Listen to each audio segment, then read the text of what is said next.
Are you there? Uh-oh. Yeah. Welcome back to the WODprep podcast. I'm your host, CJ DePalma, with the best host in the space, Claire Base. It was frozen. Nothing was working on my screen. Oh, okay. I was like, I don't understand wasn't what glitched. just happened. I wasn't glitched. The computer was glitched. Oh man, that's funny. I also hello everyone. The comments before we even got in here were great. Hey, did you see this one? Colton shouted out WODprep on his Dave interview. He sure did. He sure did, but he didn't shout out CJ, but sure did. I told CJ, I think it's kind of like, so Jimmy's social media right now says Coach Jimmy House, and he wrestles as CJ Valor. And so I'm like, how many people can and you online, you're the movement doctor, not CJ. So, and you never put your last name here. So you don't make it easy on people to find you. Maybe you don't want to be found. Maybe you don't want to be known. My whole fucking life is on social media, Claire. This is fine. This is what I want. This is why I changed everything. So I almost changed I did change my Instagram. Like it only says movement doctor like in the handle, because you can't change your handle. But like it says CJ WODprep. Yeah, I changed it a while ago. Anyways, for all 24 of you watching, this is going to scroll across the bottom of the screen the entire time. Please do not comment on the game.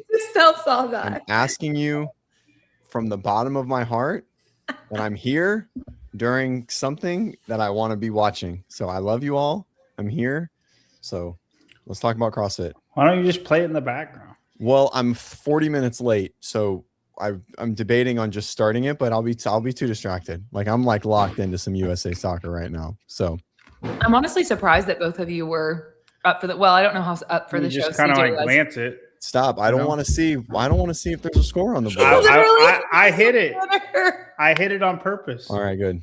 But your screen flipped. Oh, it did flip. It did flip. Oh. But I put it back down real quick. Okay, you tried. I'm saying I just got it here just check in, you know. That's hey. CJ, I don't know if I'm going to be able to contain something if it happens. I'm just letting you know.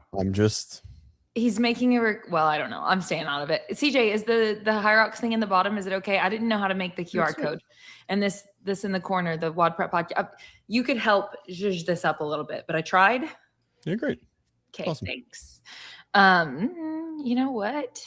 We're just gonna start off with something straight out of the gate that was already referenced. So stand by. Here we go. Oh gosh, now I have to minimize things. Give me a moment. Hey, oh my gosh. Can you turn it down a little bit? Just a little bit.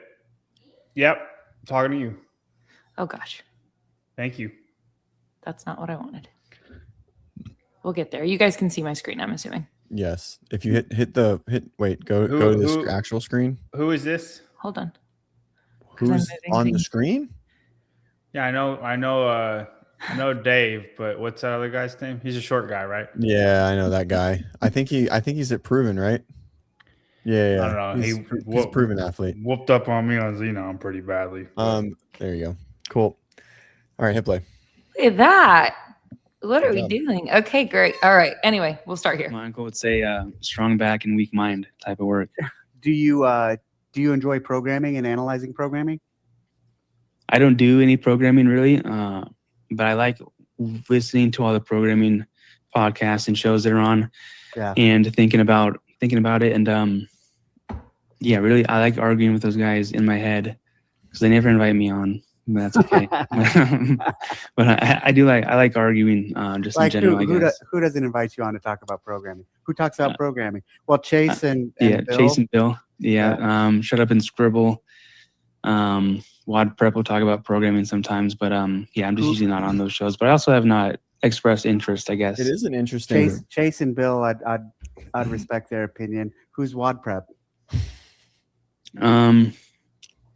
I can't think of his name. I was just on their podcast a couple weeks ago. At least he knew that it was like Claire Bays, John Young is on there a lot. I can't think of the main host name right now. Okay. So, he knew it was your show. Yeah, which is good. Shout out, Colton. Thank you for the shout out. Let's start by thanking him. And also, he said he's never expressed interest, but that he would be interested. So we should. I immediately. Well, I tagged him. and then he DM'd me and I asked him if he ever wanted to come on and talk programming. I'd love to have him on. Like any. Oh wait, oops. Uh-oh. Jeez, dude. If we could have like got Colton to come in instead of you right then, that would have been hilarious. Yeah, just end the show. Yeah, that's Larry quickly said Claire, scared to say JY, forgot CJ. It's memorable. It's fine. It's cool. Okay, Colton's All a right. good guy. We're not. Oh yeah. No, we're big Colton fans. I just loved it because CJ just. I would argue one of the this more has happened before. knowledgeable athletes on certain things as well. He's one of the more knowledgeable. I think some athletes have to be just generally more introspective on stuff, and I think he has to be, right, especially since he's gotten to proven. Well, I think his whole life he's had to figure out, okay, how do I make this work for me, or where do I need to get for me to be at this level? Because it's always there are some things that are just more of a challenge that he has to figure out. Yep. I don't like it. I want to be over there. Wait, I don't know. I'm never over here. I'm always over where Claire's at. At some point, we definitely should. Well, I thought CJ. I don't know. CJ's always in the middle. I'm always in the middle. All right, Vicky knows it better than I do. Who's where? Flip us. I don't like it. All right, that's what I thought. I thought it was this way. And Claire, So CJ, can you get this out of the corner? I don't want it. You put it up. I know, but I don't know how to get rid of it. Thank you. Okay, hey, before we actually get started on all the topics that I have tonight, who knows what all you guys brought, but let's talk real quick about the High Rock cycle that's down in the bottom starting July 13th. So we already started our first week of programming is fully in. So technically High Rock's programming inside of Academy is underway. That is WODprep Academy. And next week we'll start our first cycle. And so CJ, do you want to quickly riff on what all is included or? Okay. Yeah. So, our goal is to continue to become a platform that is for every athlete in our space.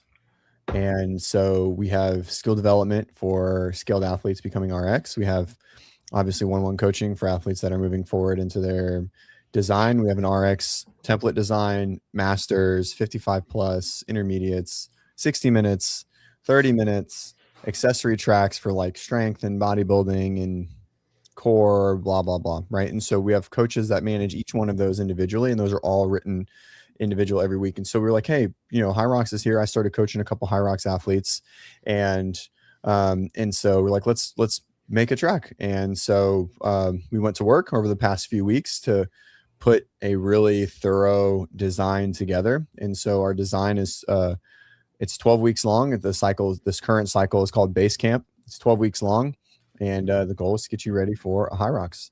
So we have 3 structured runs a week. We have what we call quality 1Ks on Monday, which is like your just above sort of like your 5K builder, right? Everything is based off of 5K, and we have a calculator that spits out your times for everything, or your paces. And so we still maintain strength work. We still do a little bit of CrossFit. We do obviously a lot of High Rocks based designs and focuses. So not a lot of high skill stuff, but still some upper body strength training a couple times a week, lower body strength training, and that sort of progresses into some single leg work. Starts as hypertrophy. It's very linear. It kind of goes into strength bias, and then it drops off when we start to finish those last 3 weeks. And then we do a sim at the end of 12 weeks. Then we deload, and then we run another 12 weeks. So how much is it? $59 a month is the full price, but you can definitely get it for $47.20 if you just message me or go. Okay. I have a link. Then go to WODprep.com/ClaireBear. So it's $59 a month, and you get everything that we just said, right? So the High Rocks is just an added to what we have. We don't sell anything individually. We just sell access to everything that we offer, which is 32 skill courses, 10 daily programming designs, and then now High Rocks track. And I apologize if you mentioned this in your spiel, but just that there's a 2-day and a 5-day. So so we have a 2-day, like we coached a 2-day. So it's just a 5-day. And then if you're only going to do 2 days, then we like at the beginning of the week, we say do this day and this day. Yeah. And then we do have an 8-week race prep, which is a 5-day and a 2-day. So, and the race prep is like a weakness bias. So if you're terrible at sleds, there's more sled work. If you're terrible at the run, just pure portion of it, then you'll have extra run work. If you're terrible, what we call like the back four, which is like your sled or your wall ball, lunge, burpee, farmer's carry, then we have like more of a more touches on that. And so there's just a little bit of a bias weakness in that standalone 8-week race prep, right? So if you're just looking to pop off 2 months from now, you can just head into that and get started whenever you're ready. Yeah. So it's just really customizable to how much energy an athlete really wants to put into their high rocks training, because many CrossFitters want to put 0 in and just go run it. And that's great.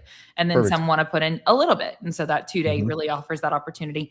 And the fact that there's the, 75, less than 75 minute, the 75 to 90 minute, and then 90 plus minute. So that way, like, what is your projected finish time? And then based on that you can follow programming that's appropriate for when you expect to finish the race. So just a lot of like cool features within it that are unique to it. So I just wanted to touch on that because the programming has already technically begun, and the first cycle starts next Monday. So coming off of our run group, which we had like 300 people sign up for, which was awesome. We're like, we should probably do a high rocks. Larry, are you running every day? What is this? He's trying to get it in. Good for him. Does that mean he's running every day? I mean, he's trying to get it in. I'm not sure if it's every day, but it's consistent. It's consistent. That's way to go. It might be every day. I'm not sure. I think it's been such an interesting journey here recently. There for a little while, I was like, hey, I could afford to have like 1 day a week where I don't run a mile, And then like here lately, I've just been like, it's so mindless. It's a thing that happens, and it's just a part of your day now, right? Because we're like 23 days out from it being a full year, which is so crazy. You'll probably do it for 10 years now. I know. I just remember when Jimmy was like, so you're going to do it like when you get to 500 or 1,000. And I was like, brother, what? And then now, at least at this current stage, I'm like, it doesn't feel like much of anything other than like a thing that you do. It doesn't feel challenging. It doesn't feel mentally. I mean, I feel grateful to do it. Right. But it's only 8 minutes too. Correct. You know what I mean? Yeah. Like it's so short. I've been running some slower ones here recently and loving it. But yeah, it's still around 8 minutes. Yeah, for sure. Yep. Okay, cool. Just wanted to let's hear. I'm looking for that 20-minute 5K. Whoa, WODprep program. I mean, we do have a 5K specific WODprep track that you can do 3 days a week of running that is geared towards optimizing your 5K. So we've got that as well if you want to do that. I think he would need 10 days a week to get to 20 minutes. I'm not saying that he could run that one time and get there, but I'm just saying that we got a course for that. We do. Literally. And hey, you never know, Larry. I mean, he's a super athlete. I don't know. You guys are. We're not good at running. When you decide to dedicate yourself to things, you do get better. That is true. That is fair. If he sets his mind on something, he's pretty. I had the nature versus nurture argument the other day with somebody on like health predisposition, like cancer and things like that, and John's definitely like genetically. Running is just like not consistent with the genetics of the Young family. Oh, okay. You believe that is the case? I mean, they are certainly. They're fast twitchy. They are twitchy for sure. There's no question. And then of course JD is lurking as always. Is with JD. Yes, JD hits me with it every day with a. Like, are you ready to like dig deep? Yeah, doesn't even every single day. Like Love from.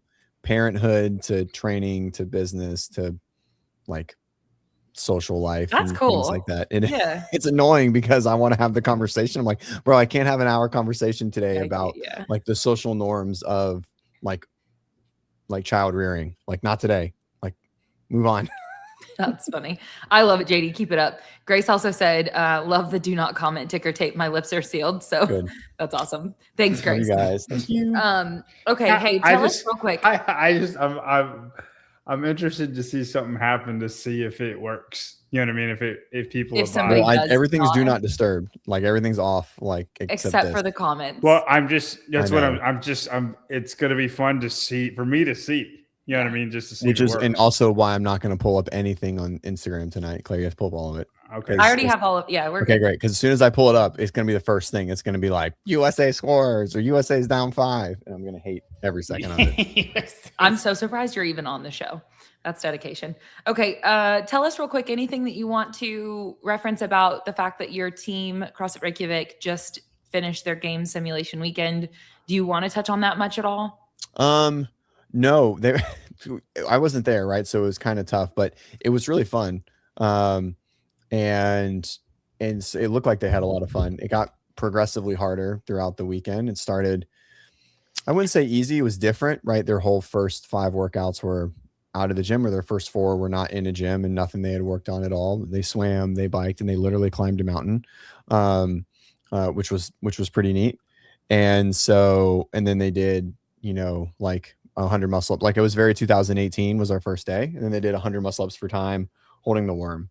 And so it was just a cool first day. And then everything else was like very, a couple sprints, some skill stuff, but just a lot of grindy teamwork things that they just really have to figure out.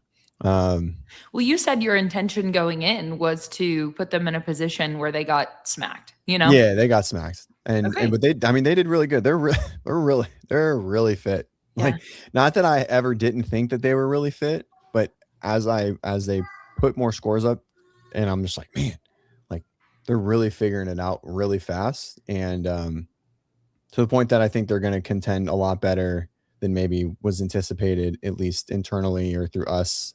And yeah, I mean, it just depends on what comes up, but I mean, they're really good at CrossFit. Like, where do you expect them to? Is that that's probably not an appropriate question no, to ask you. not answering that.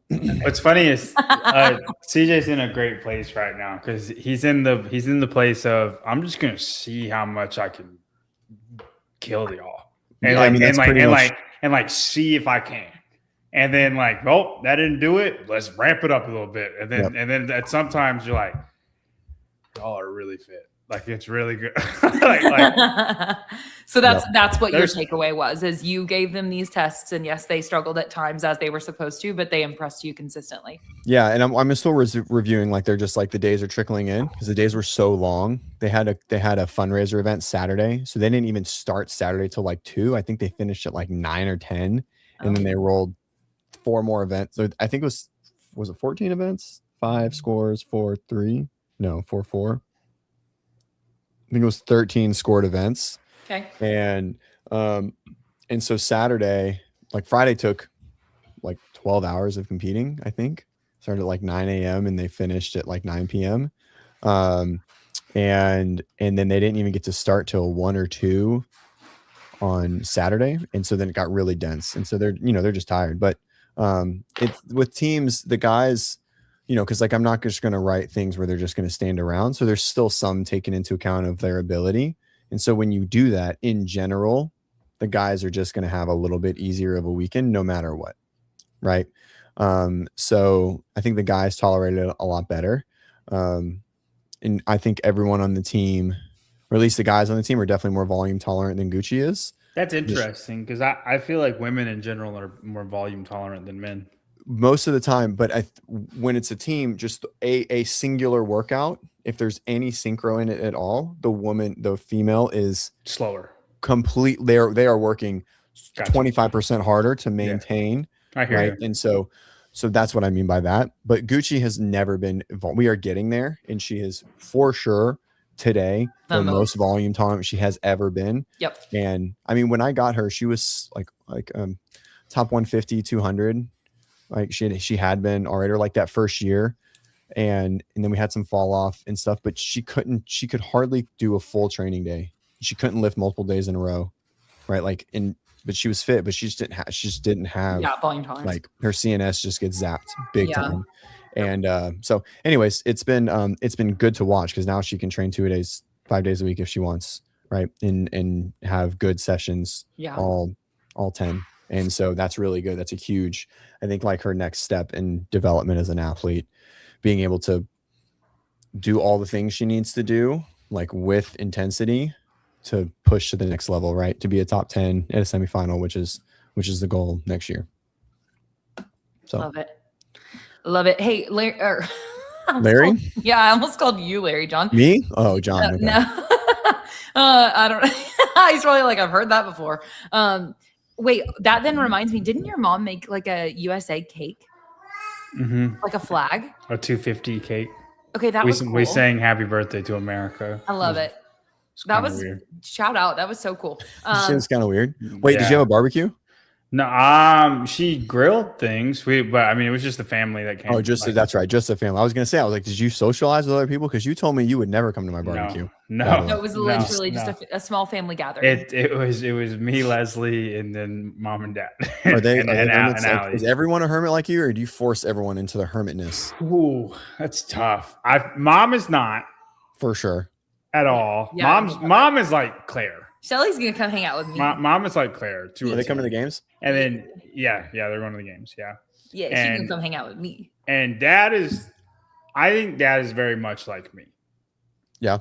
Yeah, like he's like if he's there at a place, totally fine. He's fine. He's socialized. He can be whatever you want him to be.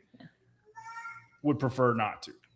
And I don't want to speak for him. He's in the chat. He can talk, but that's how I am. I just don't want to go. Yeah, we swam. They just got this like limitless pool. I saw a picture of it. Sick. Or I don't know. Maybe you pulled it up, or they were watching you, or I don't know. They were watching him on TV. They like rolled a TV out. Yeah. And I was like, I think they were watching this show. Mm-hmm. Yeah. So they were watching you guys. Right. Well, they were watching. Yeah. I mean, they were watching their son, and we were here. They were watching you. So I was like, man, showing off that CRNA salary, dude. I mean, if you got it, Yeah, for sure, man. I'm jealous. Okay. So I wanted to ask you, John, about how training is going for your athlete. Marissa? Mm-hmm. We're doing great.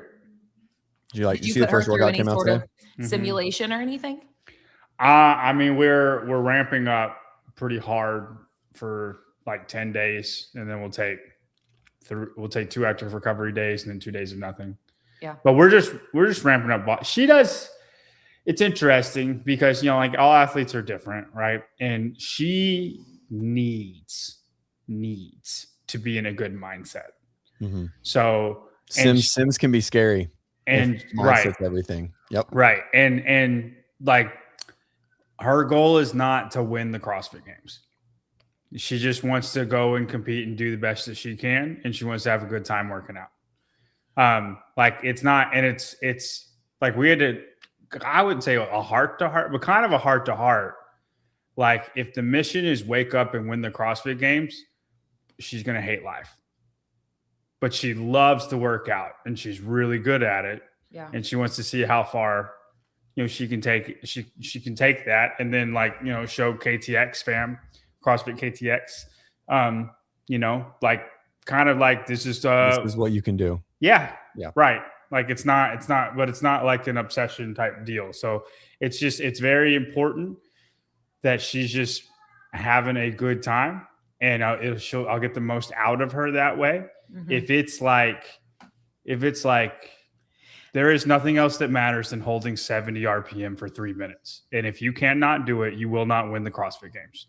She'll be like, I don't want to win the CrossFit Games. like that's like, and like that's we've had to figure that out about each other. So that's what I was going to say. It sounds like you have had to shift how you show up as her coach to be able to coach her more effectively. Yeah. I mean, I feel like athlete and coach, usually there's like a halfway point you got to meet each other with, and everybody is different. And like if I'm like, hey, I need you to send it, she'll send it as hard as she can. Like she's got no problem doing that. Amazing. She's an amazing soldier. Yeah. We just need to be on the same page of what we're doing this for. Yeah. Her why is just different than you came into that going, wow, you're so fit. Our why is now you're going to win the games. And then it was like, wait a second, that's not her why. And we want to win the games, but it's not the end of the world if we don't. Like, and then like we have to have that mindset. Yeah. In order to get the best out of her. And honestly,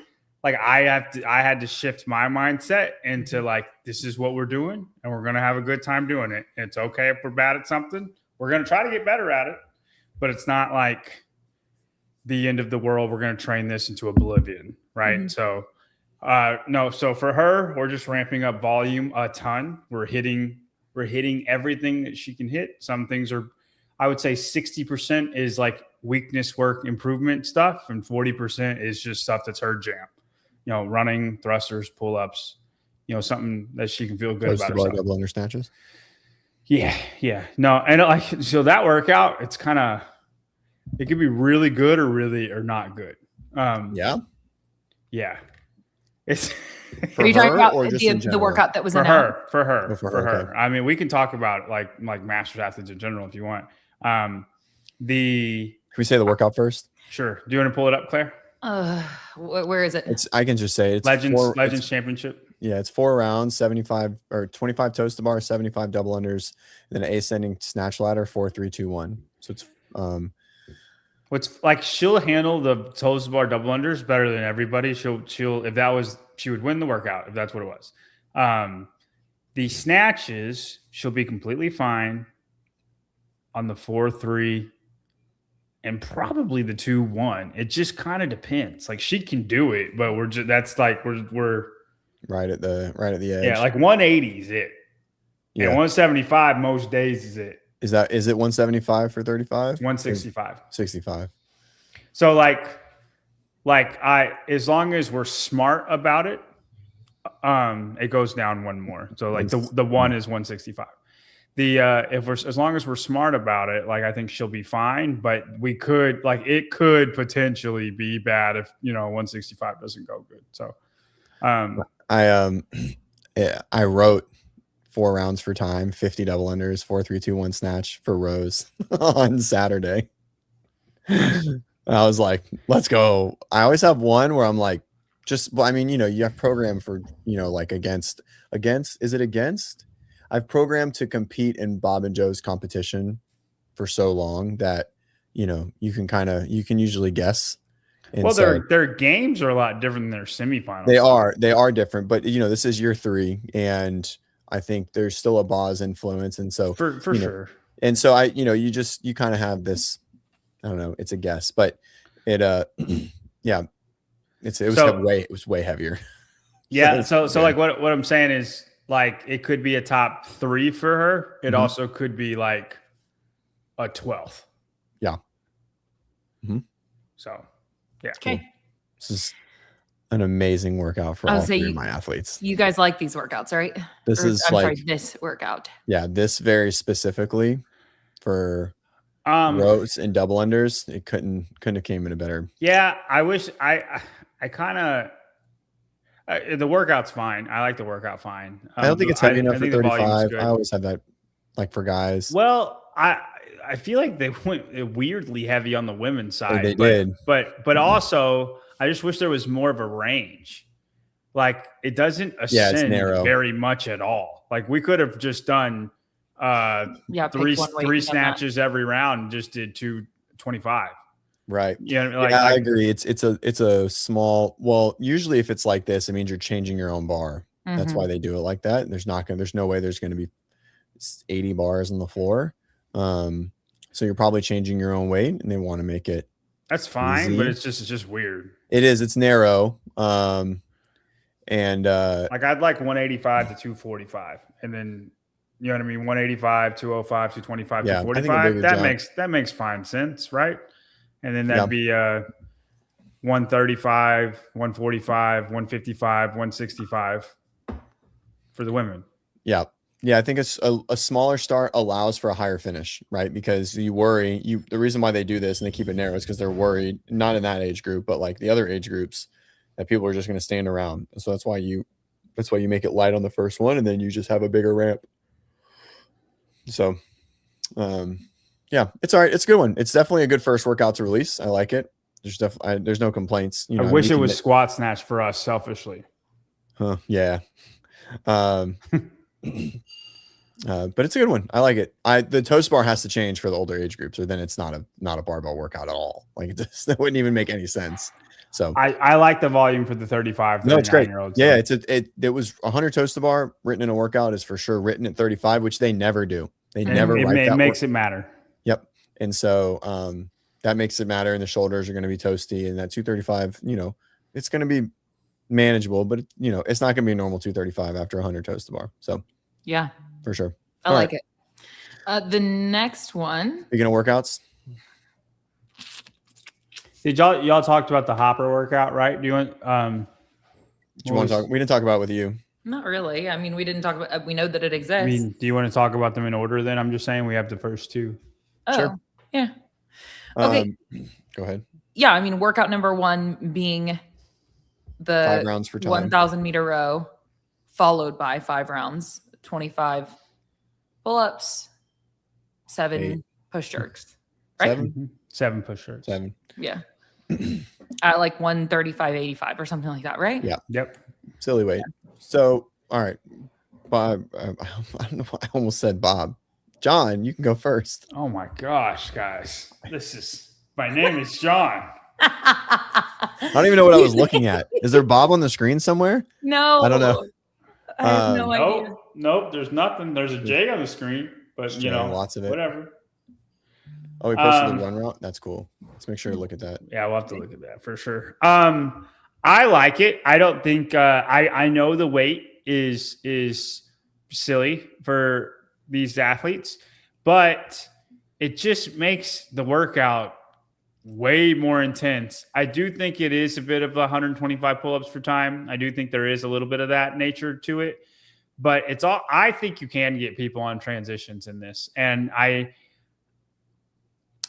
a lot of them can do it unbroken. So then technically it would be made on transitions other than Colton, right? You're going to have Colton, probably Austin.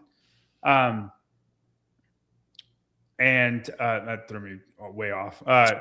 You're going to have Colton and you're going to have Austin and then kind of everybody else after that. But if 20 guys do it unbroken and 10 girls do it unbroken, then it is made on transitions and how aggressive you want to be. Mm-hmm. So I know the workout seems like too light, but it just makes a sprint aspect of it when it wasn't that before. Right. And I think it will be fun.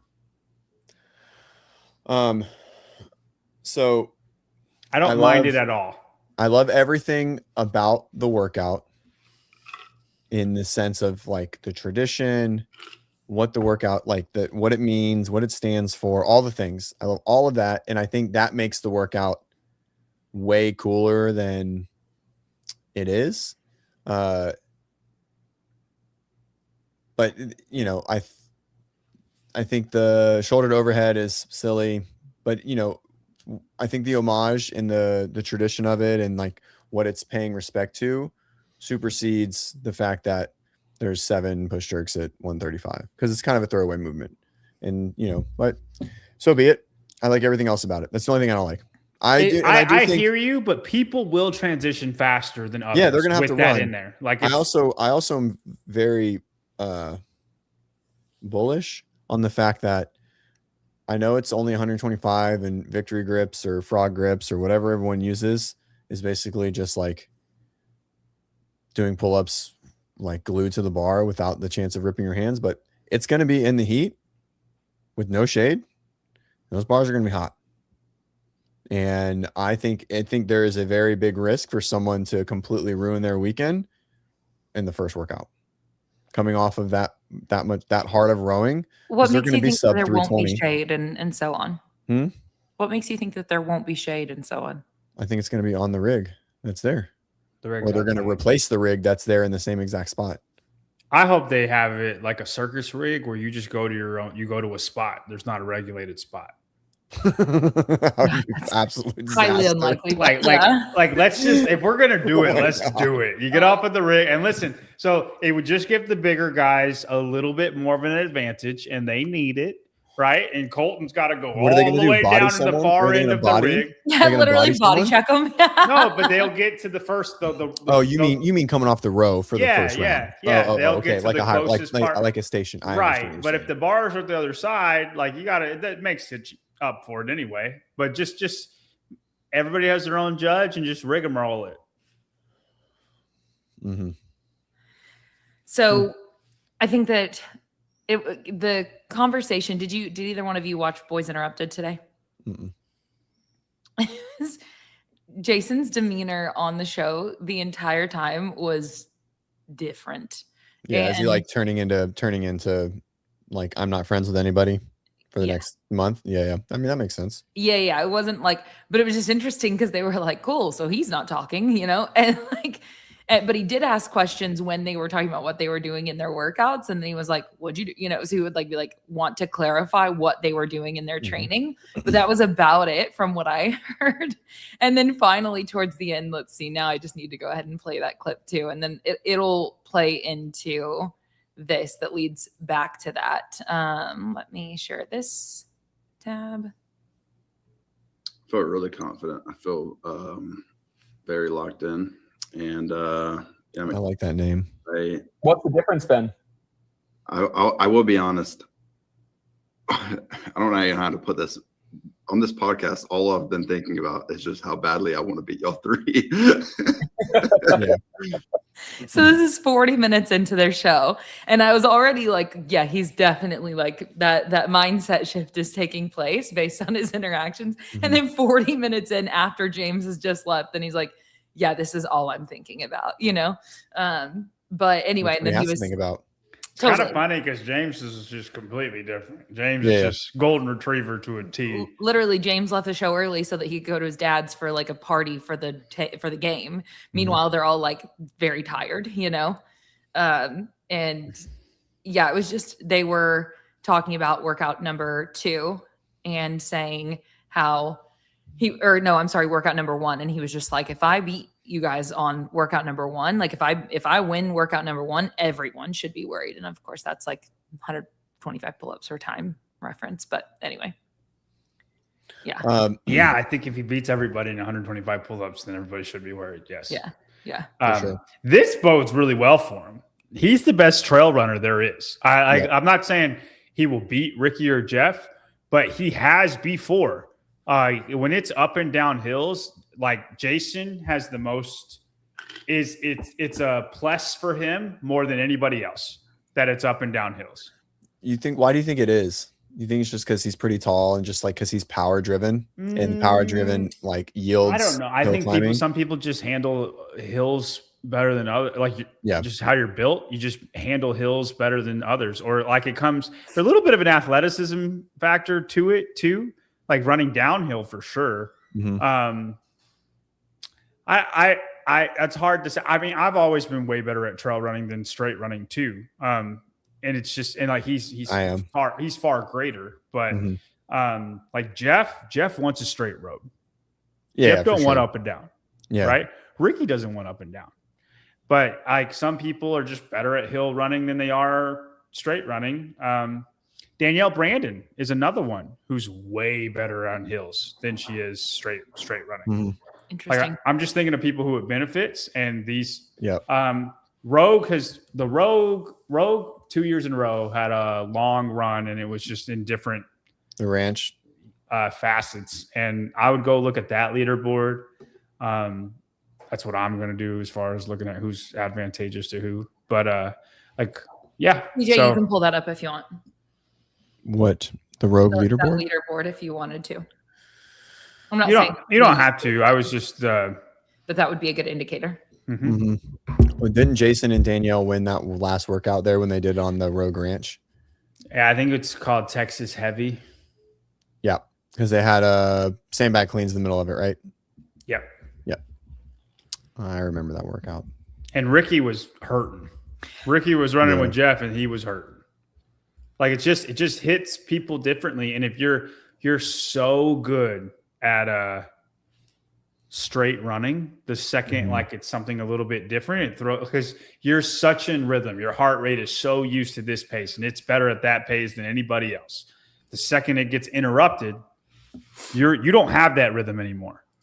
So then it's like a different training of whose heart can handle just undulations and different paces and fast and then slow and then pump and then not pump. And it's just different. Yeah, it is a very different stimulus for sure. Men in order were Jason, Jeff, Ricky, Roman, Justin, Chandler, BK, Saxon, Noah. Justin's very good at hill running. And then women were in order: Danielle, Bailey Rogers, Gabby Magala, Matilda Garnes, Emma Lawson, Jacqueline Dahlstrom, Annie Thorsdottir, Emma McQuaid, and Laura Horvath. 9th.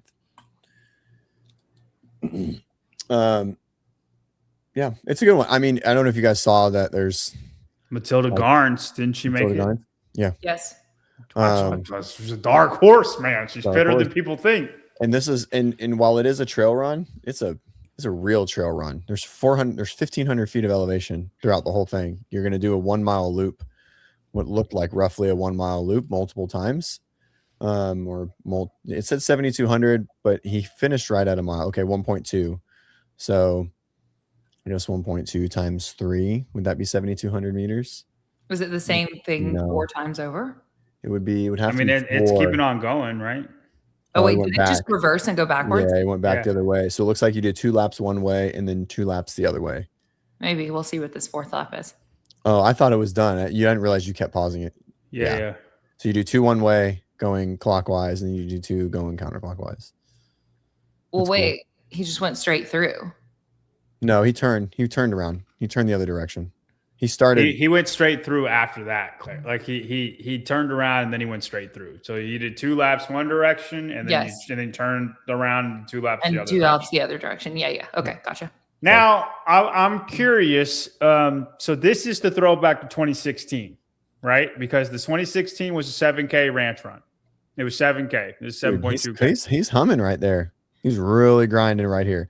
That said 20. He's walking slow. And it's very steep. So if you go watch the 2016, it is the exact same hill. So 2016, where Fraser won, that is what they are doing. And it gets steep enough where like everybody's walking, right?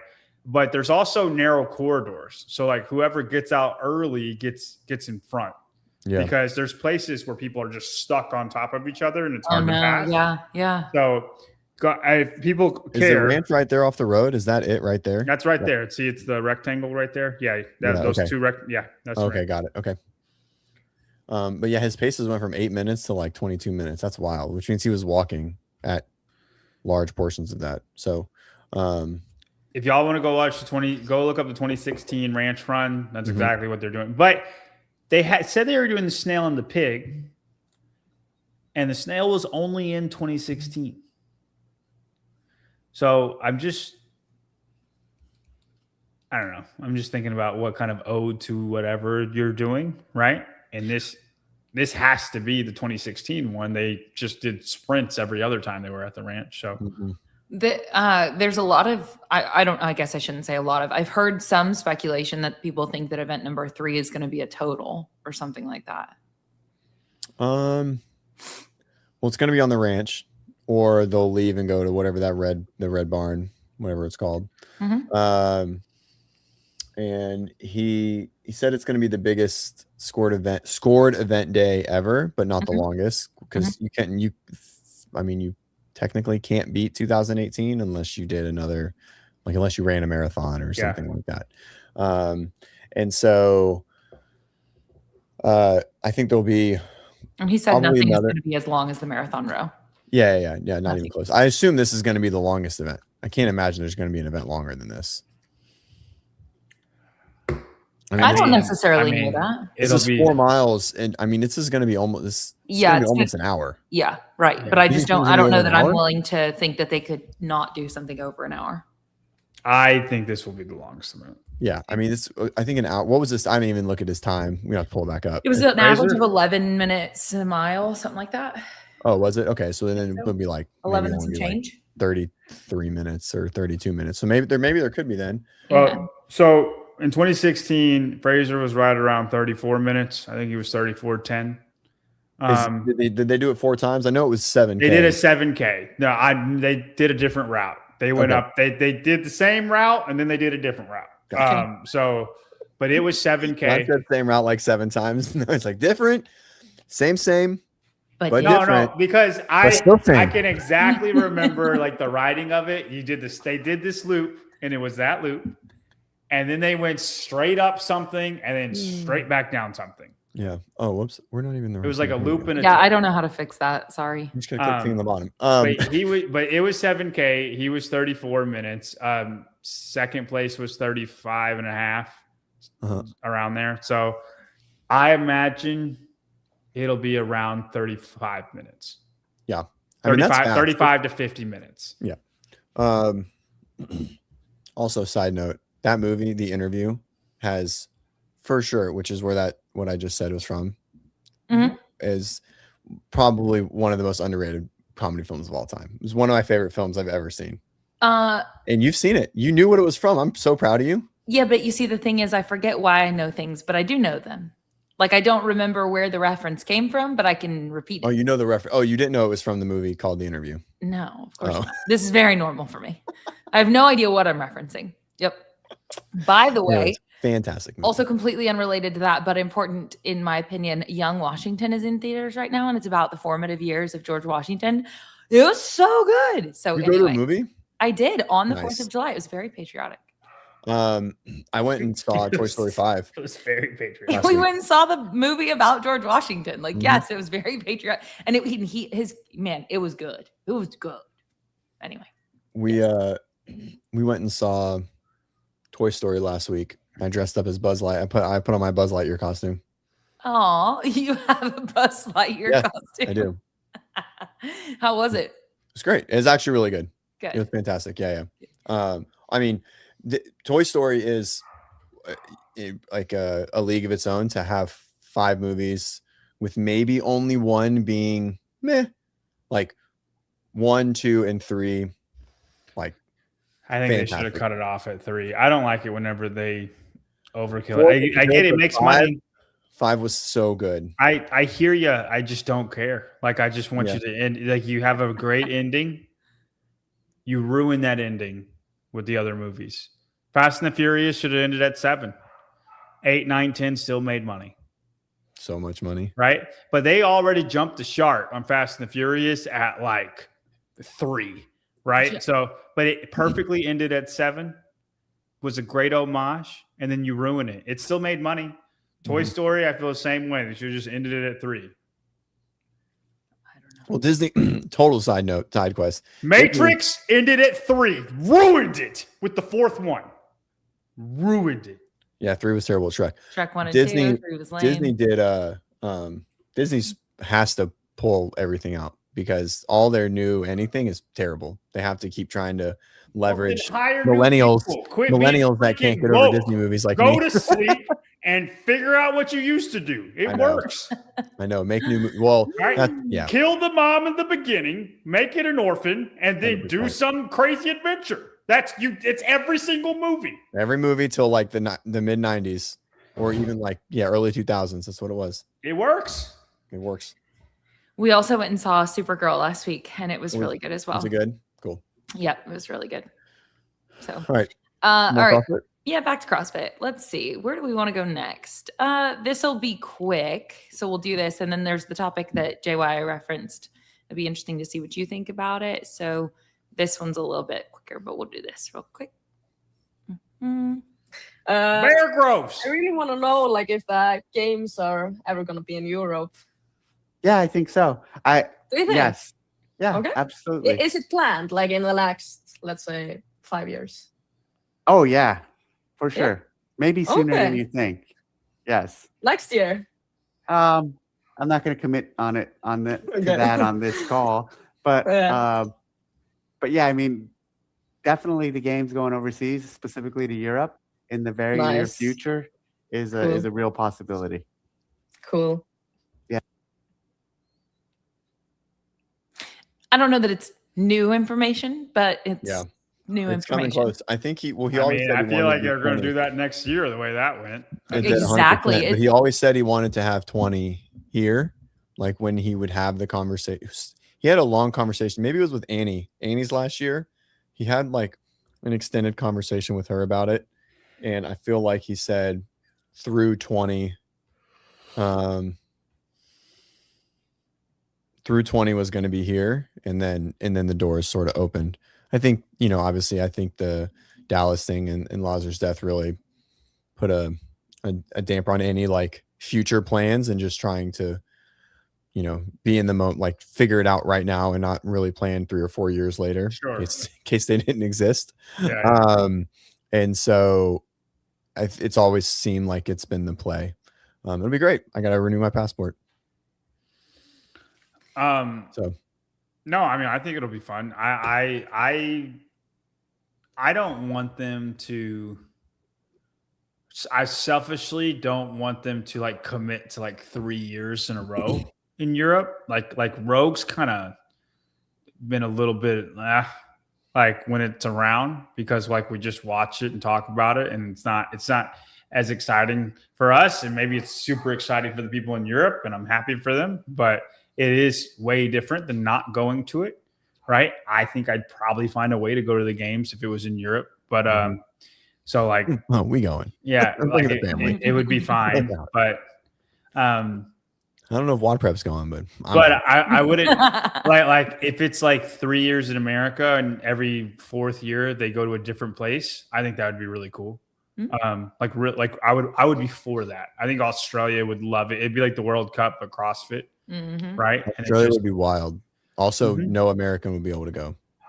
Well, but here's the thing, like why do you say that? I don't understand. Because they would just buy all the tickets immediately, and it just would be a thing. Like it would be such a fight. No, listen, I got a it would sell out ticket. Yeah, they would. It would be. They'd put 50,000. I feel like they'd put like 50,000 people in the stadium.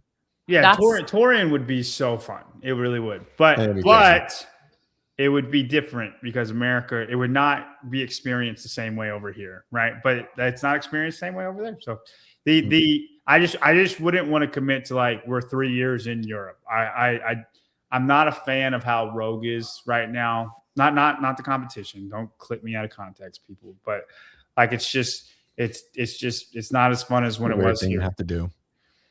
I know. I hate it. Trust me. Weird thing to have to do. I just people are so dumb. But because they will. I know. You're so beautiful. That's what it is. But I think it would be really cool if they did that, like a 3-year, 1 year thing, and they told everybody, hey, this every 4th year we're going somewhere different, and then you could plan for it. You can plan to go on a big trip on the 4th year, right? Like, yeah, I just think that would be cool, and then every place would get amped. You'd have 3 years of anticipation, like for their places. Like think if they announced it 3 years ago that we're going to be in Berlin in 2027. 100%. Like all of Europe would just can't wait, right? So are you saying be in the U.S. for 3 years and then go out of the U.S. once every 4? Yes. Wait, so why do we get those 3 just because we're the birthplace? Like why do we get 3 and other countries get because 1? it means John would be able to go to 3 and then have to think. Yeah, I said it selfishly. I selfishly want that. But it's HQ is here. It is born here. So yeah, all of those reasons. Like the NBA or the NFL, it's like the NFL. They go to Europe, but like once every 17 games for every team. Except the Jags. They go like 5 games. Jags like 5 games out of 17. And they're trying to live there, right? But the NFL stays here, but they still try to go to other places, right? But it's still based in here. My ear just started ringing, just like completely went out. It's big ring. It's like if cricket did their championship and said, hey, we're going to go to America this year to try to spread cricket. And then somebody like India would still be like, but we're staying here the majority of the time, right? Because this is India's deal, right? And I'm like, yeah, it is. That's actually a really good analogy. I can't argue with that one. I mean, I feel like selfishly, it's like, well, yeah, I love the idea of it being here frequently. So I love it, but I don't know how. I don't know that I need to have a strong opinion about it. And speaking of strong opinions. Oh, I thought you were about to pull someone up. I thought someone was about to pop in. The way that pulled up, I thought someone was like coming in the show, and I was like, "Oh, damn, Claire surprise!" We got Haralyn from Norway. Oh wait, that actually does remind me. I wanted to ask you guys to try to say her name, the guest that was just on Dave's You said it, but I want you to try to say it correctly. Bergros Bjarne's daughter. All right, CJ, you're up. It's Begros. I know how to say her name. I like to say Bear Gross because that's how her name is, just like Mirham. And I'm from America. So the way that she had, and that's where it's like she did tell Dave how to pronounce it, and I think it was Bergros, right? Mm-hmm. And then Bjorn's daughter, right? Bjorn's daughter. Yeah. It's like instead of Bjorn though, it's like Bjorn. It's Is it? yeah. If you go back, There's a lot of silent letters happening Just the in the rolling of Icelandic the language. R, Bergros. Like that's like really hard. There it is. John turned the Iceland into an islander immediately. A different islander. She was a Northern Islander. Now she's Latin American. Oh my god! Now I want to pull up the entire roster and just have Mirror games this year. And he turned Mir. JY Miriam tried into to say Texas them girl. correctly. I like, want do to like- Backward Texas girl. It just says Mir dash Ham, and like that's my girl, Mir Ham. All I'm gonna see from now on is like I'm still literal dead set. ham. I'm still dead set that Tola says his last name incorrectly. Maracanã.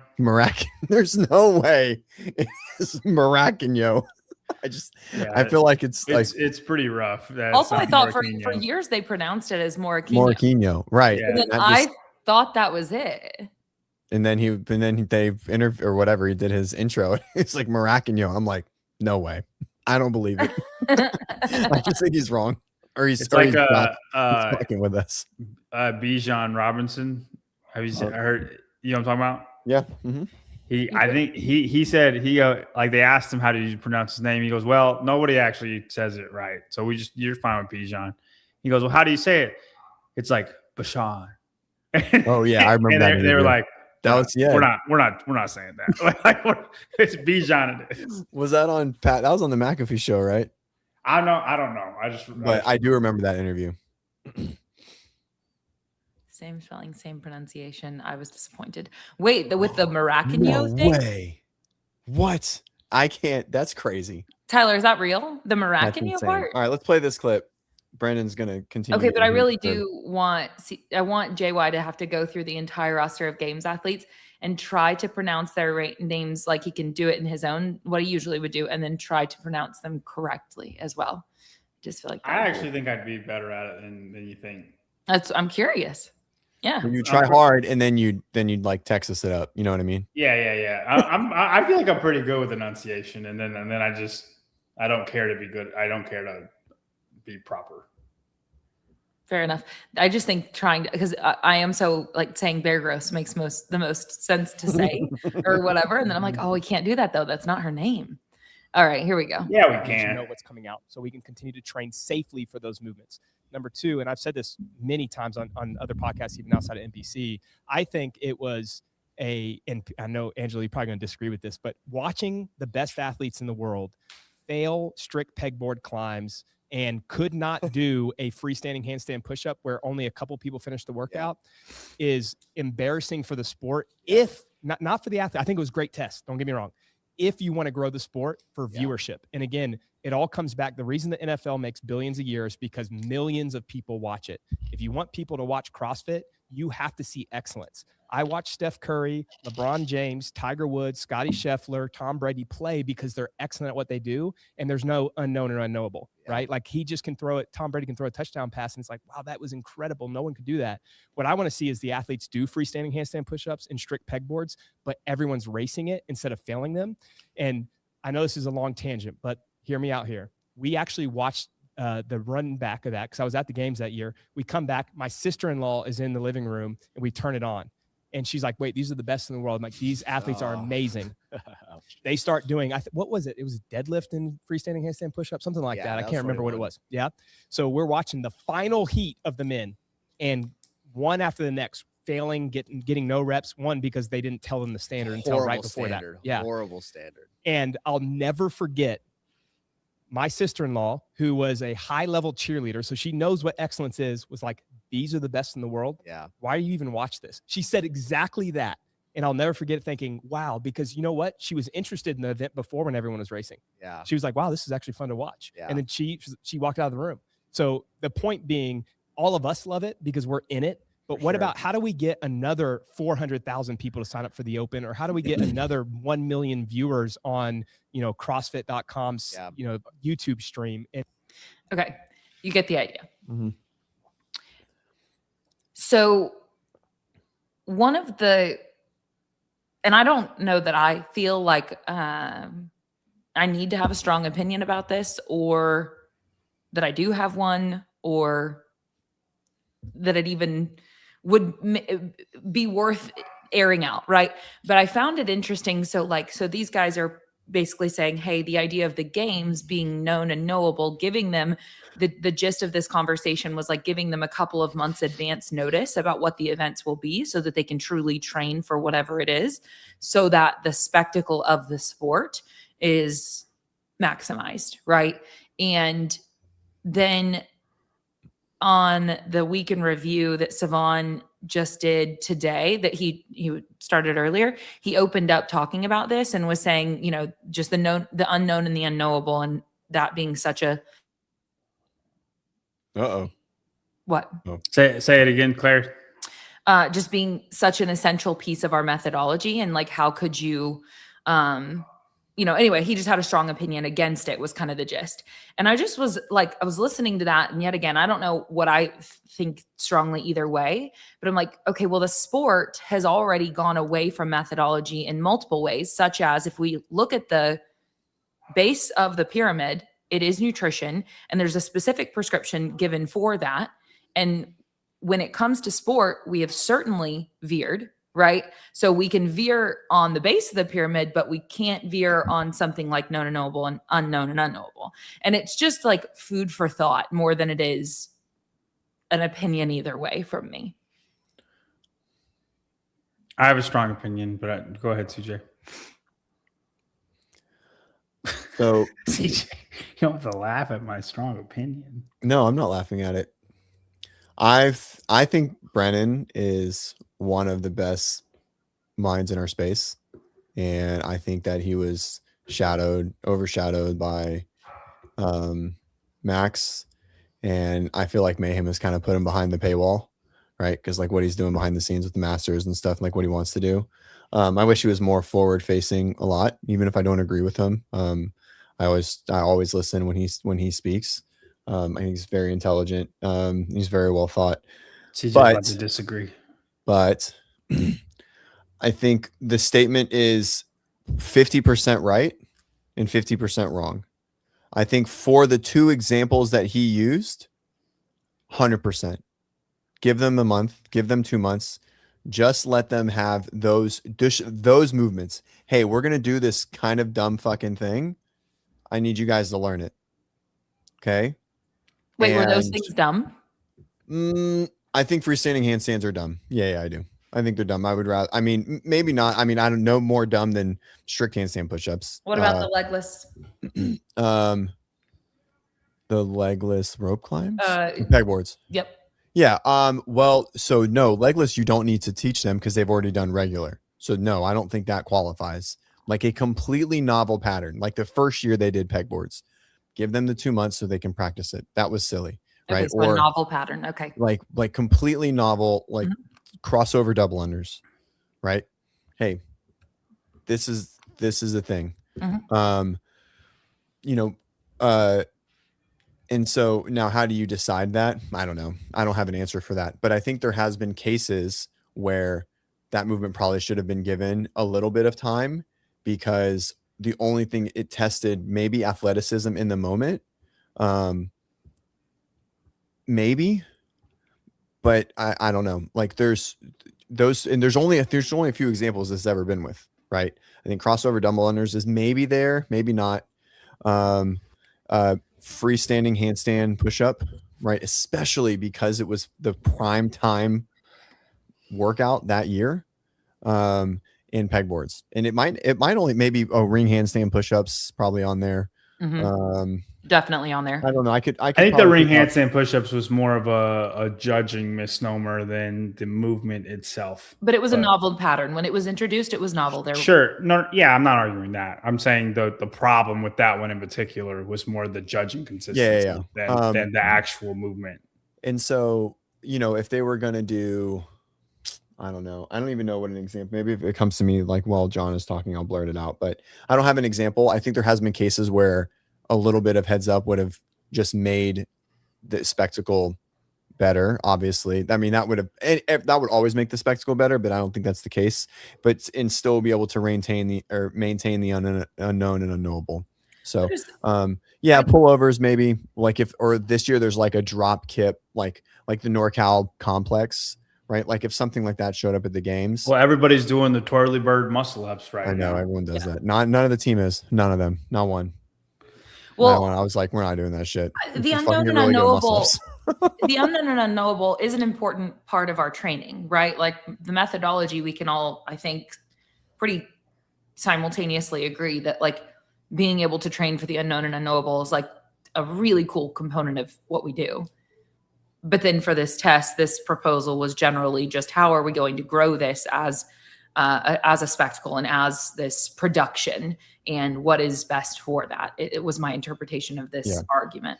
Also, this is so true. That movement should have been strict the whole time. Sorry to cover your face, John. It should have been a strict movement. They're all strong enough to do strict. Strict free handstand. You pulled it up, but didn't say it. Sorry, where was it? Strict freestanding. JD said strict freestanding is great. Kipping is dumb. 100%. It's a silly kipping. Freestanding is silly. It's just about like it's a balance game, which is like it's an important factor, but it just looks silly. Strict would have been better for sure. So his original point was I don't think things should be too hard in a way that they can't race it. And then it got like you guys kind of delved into the novel patterns because you brought up strict pegboards.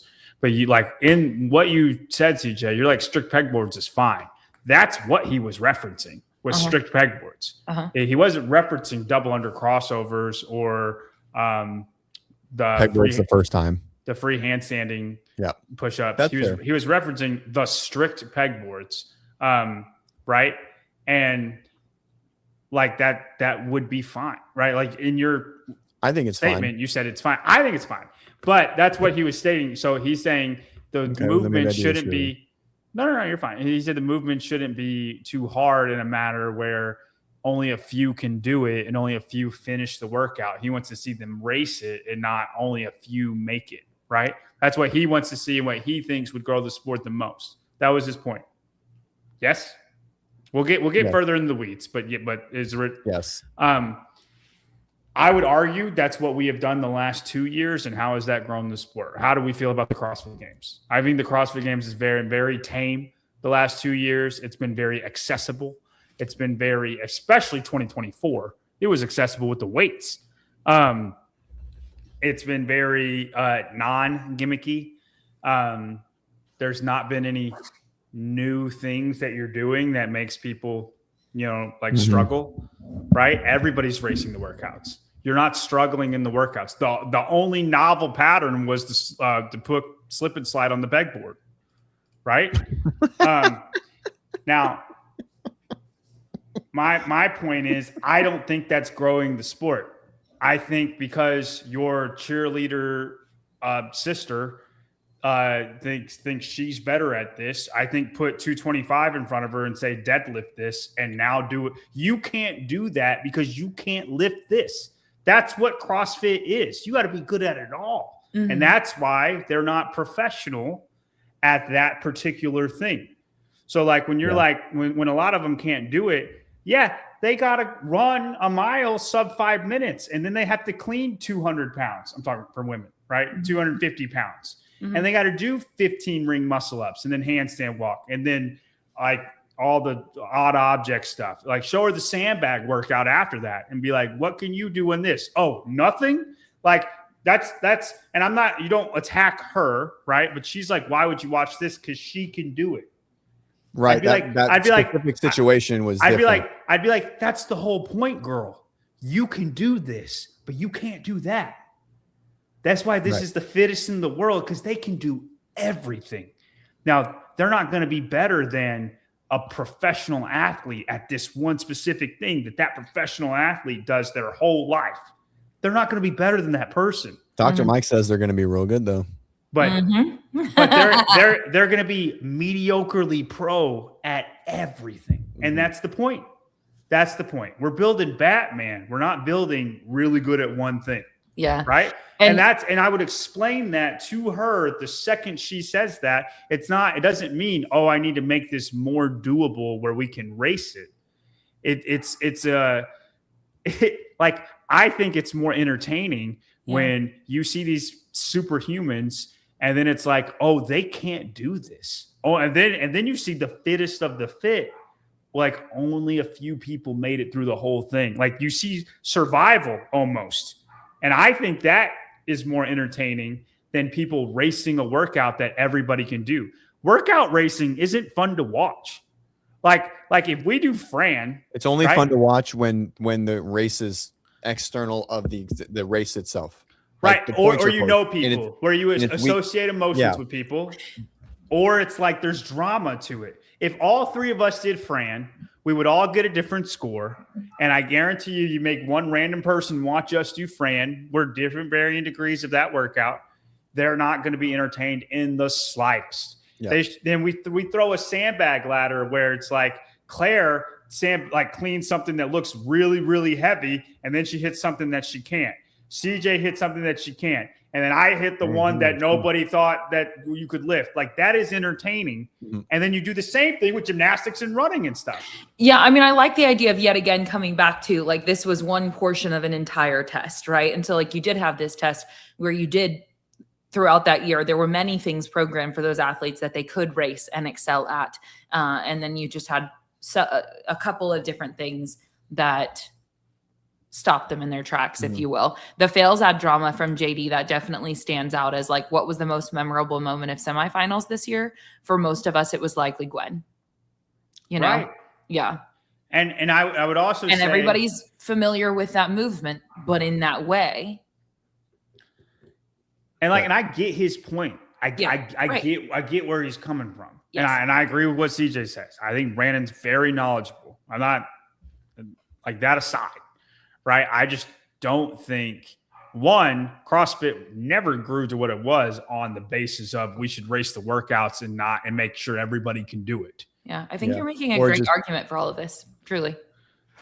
Or just, like, not to throw shade, but the same workout all the time. Like, it's been the same 10, or you said it the year before, which is I have 3, right? They set the workouts and then everyone gets to prepare for the you can race those workouts. How entertaining is it? Yeah. And so I think I do agree though with CJ that if you're going to have a gimmicky thing, and I think there's a strong point for this. If you're going to have something where you're like, we've never had it before, you don't see it on Instagram.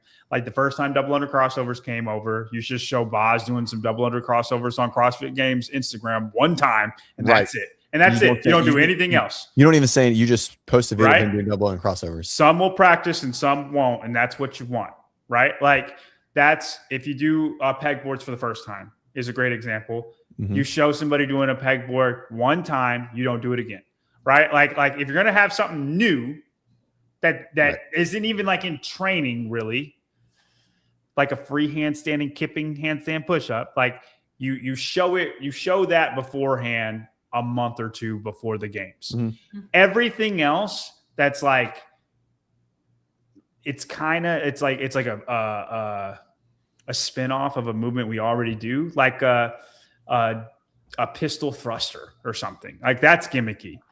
But I wouldn't show that ahead of time. Yeah. Because they are strong enough and they're balanced enough, and the athletic people will figure out how to do it the best. Like, that's adapting, right? Mm-hmm. But you don't train pistol thrusters, but they're it's not like so much of you've never done anything like that ever, right? Yeah. And there's a fine line with that, and I think you just got to be smart enough to know that line. I agree. I don't think the answer is make it where everybody can do it. Participation trophies is never the right answer, ever, for anything, ever. Yeah, well, and he was not saying give out participation trophies, but he was basically suggesting no, because they still have to be able to perform. No, because they still have to race. There's levels. No, but no, I really like your perspective on it because it is a key component of things. Yeah, I don't know. I definitely just tripped up over the there are certain key components of our methodology that we've just been like, doesn't matter for sport. But then some that we. Is it just the one? Is it really anything, or is it just the one? What? I mean, it depends. Sugar consumption. Sugar consumption specifically. Yes. Yeah. And then, I mean, I think also you could just say in regards to the volume of training and so on, but that's again, sport. Yeah, definitely. Yeah. I mean, volume training, that's a good point. It is. Yeah. I also think that. And I'm not complaining about any of those things for the record. The fact that I love that these athletes do what they do. Just saying, if we're going to say, oh, but this is a foundational piece that cannot be, whatever. It's what about this foundation? Unbroken single unders, I think was amazing. Yeah. I think that's amazing. That was so. And if you can't figure it out, that's on you. And it's a travesty, but that is on you. So for Aaron says, was programming double under crossovers the problem, or not having them from the beginning instead of unbroken singles to get there? How many people had them and didn't get to show them? Yeah, that's super true. I have no idea how many had them. I do know this is very much a conspiracy, but some people just had random beaded ropes in their fucking bag, which was crazy. They did. So shitty. They absolutely did. I remember being in the back then, and I was like, wow, that was And I don't know anything about that. I don't. I truly. That was before you were doing podcasts. It's very super shitty. It's very fishy. It's so shitty. Why the fuck would you have that? Oh man. Jason said, "I'm curious what you meant." You said, "I don't think he said that," and I want to know what you were referencing. Talking about when John was saying participation trophies. No, and I know he didn't say that, but that's John had a very solid argument. Yeah, with reason and clarity and not. It was very convincing. And then he just had to make sure that he Johnified it and said something silly at the end. It takes it to the extreme, but I don't think it's untrue. Here, hey, your dad, thank you for the donation, by the way. And he said, do you guys really think we'll see something new this year? I'm not saying burpee over a rower is new. It's going to be variations of the same. I think we're going to see a football throw. Okay. I don't think we'll see a throw. Dave especially in team. Dave hated. That would suck. Team is going to be a punt, pass, throw. Oh my gosh, dude, that would be so sick. You pick your three people, and the one person that can't do anything, you sit them out. You pick three people to punt, pass, and throw or kick. I'm still so strong on putting the team to 6 and giving the sub out, yeah, single person events, 6-person events, 2-person events, male, female, male. I've said that kind of like Wodapalooza SoCal. Yeah, when they exactly like the SoCal. athletes, That's how it should be. And it's fantastic. Yeah, so it is really cool. I like that. So great, because then you could have if you have somebody great on your team, they can be the Tia Toomey of the team. They can do everything, right? and then you have people who are just strong or people who are just skilled. I think it would make teams much more fun to watch. That is fun. And also it would for sure convince, people like Noah and Jason and Hepner to come through and just want to be a part of that because, they could lead their team. Lead their team. They could just be the specialists on the team. Just come in and, Hepner just does sandbags and the C2 bike, right? It also plays some strategy into it a little bit. It's 100%. It's not weakest link on the team is the whole workout, which happens a lot, right? So I think there should be strategy in team. I think that should be the whole deal. I'm full on board with that. But anyways, maybe one day. Get lucky. I think that sounds really cool. I've never heard that proposed before. Oh, really? I've always had that feeling since. I think you said it on every WODprep show, since we've done it. Since Froning left. Interesting. Because there was no since Froning left. I'm just here for moral support. well, we haven't talked about team a lot, but I think that's what would get people re-energized for team to watch it. Well, like you said, more good people would want to do it. More good people will want to do it, and then I think it also, anyways, I think it would be cool. Also, the qualifier for that would be bonkers. Qualifier's tough. I feel like you got to do a regular qualifier. Yeah. I feel like you got to do a CrossFit synchro qualifier, and then you can have fun at the game. Yeah, make sure everybody collectively is fit enough, and then let them play. Yeah, Fine. everybody needs to participate, and then you can have a game where it's not a participation deal. Hey, KDL said Froning is on a video on Dr. Mike's channel. He worked out with him. Is this like on his YouTube channel? Did it just come It's out? the old one. I don't think they've worked out recently. Yeah, or if he did, I know he worked out with Fraser recently, but if Dr. Mike and Froning got together recently, what I told you, Claire, like there's something is happening in the Israel world of like him needing to like be in CrossFit's good graces. And Do I don't you know? what it is. Stop. Oh, you don't know. You don't know. Something is. I thought you were talking like you knew. Wait, okay, you said Fraser. Wait, was this recent? KDL, is this something new or is this old? He meant Fraser. Yeah, is that old? No, Fraser's is new. Fraser's is like brand like just within the month. But anyways, I don't know. Mike's he's making a push to like he loves CrossFit now. Really like just wait for one of these game sponsors to come out. Then 9 hours ago. Oh, do you think RP would be on as a game sponsor? RP Strength? It's a possibility. Good as chance to anybody. Fair enough. Maybe Mike's smart enough. I just pulled this up without even reading the whole thing. Oh man, it's a big jab. Oh, okay. Well, that's rough, Cloud. Jay Birch, who is Dr. Mike, it's Mike Israetel from RP Strength, and he's quite smart. Okay. We'll have to go check that out. That's really cool. I'm excited about that. I love this post, by the way. Check this out. I absolutely love this. Okay, so it says you're a CrossFit Games athlete who traveled from Europe and found a gym in California to support your outlandish training.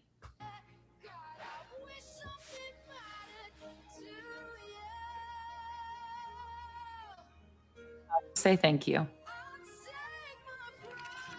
You coach classes. That's very cool. I love it. You give back to the community that supports you. Love it. Good on you, Moritz. Dude, I like you. Not that I didn't like you. And CJ did hate you, Moritz. But now he really likes you. But I really did. I've like just your integrity as a human and just all of it. Like every bit of this is fucking awesome. Yeah. Like, community, like just all of it. I love it. Yeah, that was a you saw that and you didn't expect to see what it was, and then you saw the footage of them coaching and just think about that community, what they're experiencing, having him there as a coach. Like, what you need, buddy? They won't ever forget that, like that's a really impactful thing that's just, So, I mean, it's a really cool, I hope that, I think we can all take, obviously we are not games athletes, right? But like we can all take inspiration from that and check in with in what ways are we serving our local community, because that's really important. And so yes, for I don't know, just really cool on him. And I think that hopefully we all take something away from that. Okay. That's all I had. Short show. All right, see you later. I'm not gonna fight it. He's just like, get me out of here. I'm gonna grab my computer and do a little bit of work, and I'm gonna watch the game. All right, man. All right. Well, I appreciate you guys. We appreciate you too. JY, we appreciate you too. Thank you. I appreciate everybody. Maybe we should do, what did they do? The guys, they were talking about, what was it? Oh, their blessings. Maybe we could do that before the games. Do you want to do our blessings? You remember when the guys did that? They pulled inspiration from Grace Ann? Can you explain it, please? Oh gosh.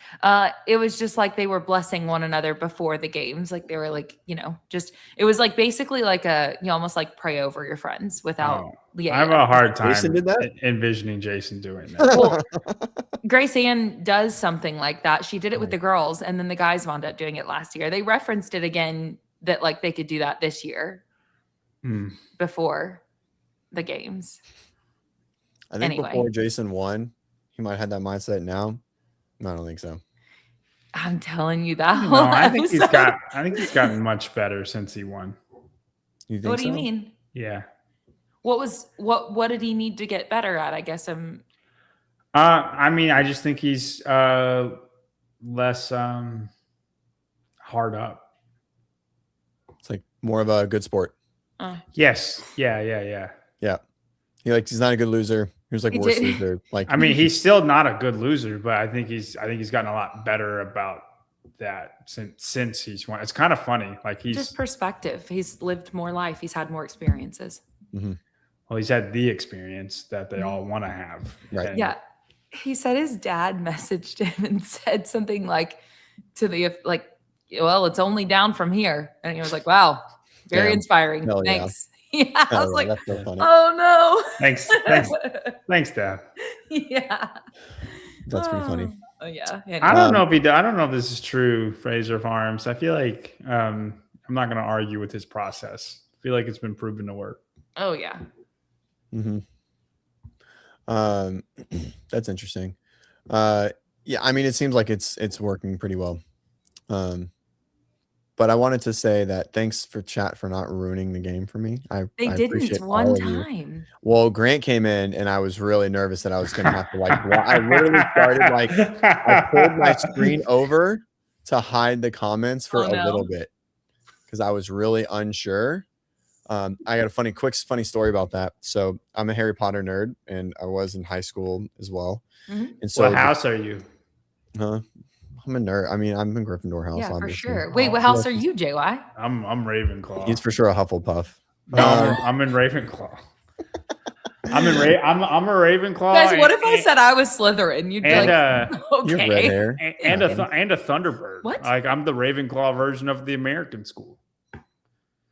Speaking of this, makes me want. Oh, to y'all pull up- don't go that deep. Come wait, on. what? you No, said wait. you I'm were sorry. I got Thunderbird? sidetracked in my Thunderbird? own brain. I wasn't even listening. Will you say that again? I don't know. They have the American school test that you can take too, and I'm a Thunderbird. Oh, I haven't done that. It's the Ravenclaw of the American school. What are the school options of the American schools? Oh, I don't know all of them on top. I just know the Thunderbirds, the Ravenclaw version. Is it like Thunderbirds and Blue Angels? Because if it's Blue Angels, then I'm No. obviously a Blue Angel. No, okay. no, I was making sure. I don't understand. I'll look it up real quick. All right, look it up. Not right now. Anyways, so we're in Walmart. I'm like 15 maybe. Book comes out. I'm like 2 days late. I didn't do go to books, Barnes and Nobles, and like do the midnight release and read it there or whatever. One of my classmates walks by me. I got the book in my hand. I'm super excited, and she just goes, "Dumbledore dies," and I was like, "I'm with my mom," and I turned around. Oh, you can't do that. I was to like, a kid. "Fuck you, bitch!" To her face. My mom popped me on the back of my head. Good for her. Oh you yeah, can't for do sure. that either. Oh my gosh. Anyways, that was my whole book is ruined. There is the Horned Serpent. Yeah, I'll probably guess what Which that is is. with Slytherin, yeah. Wampus. Oh, this is Fantastic Beasts. Hufflepuff. And then, that's where you Yeah, have that's the right. American Okay. schools, the Thunderbird, and then the Puckwudgie. That's Hufflepuff. Got Wampus is the Gryffindor. A Wampus? Yeah, Nice. All right. And a Puckwudgie. a Puckwudgie. Yeah. So anyway, some people are different because they all do have different slants, But I'm the Ravenclaw version in both of them. Nice. Right. Okay, this is unrelated to that, but I have to say. So is also, Leslie. Is a Hufflepuff? No, Ravenclaw. Oh, that's what I meant. You're a Hufflepuff. That's why you keep saying I am not. you're Hufflepuff to a T. What does that even mean? He doesn't know. He's just talking shit. All right. So Why is it back? my Yeah. really fast story is simply yesterday. I already told CJ this, but Jimmy had me in a promo yesterday, and I had to be a BITCH, and it was really funny. Anyway, I'll have to show you guys the video. I'm ready for the I'm promo. hopeful it comes out. It's really funny. You're allowed to cuss on here. I understand that. I know. I heard what CJ just said. Jeez. Anyway, Mad. it was pretty funny. I thought it was. I'm ready to watch it. But I Okay. love you guys. I'm going Go to watch the game. USA. Go USA.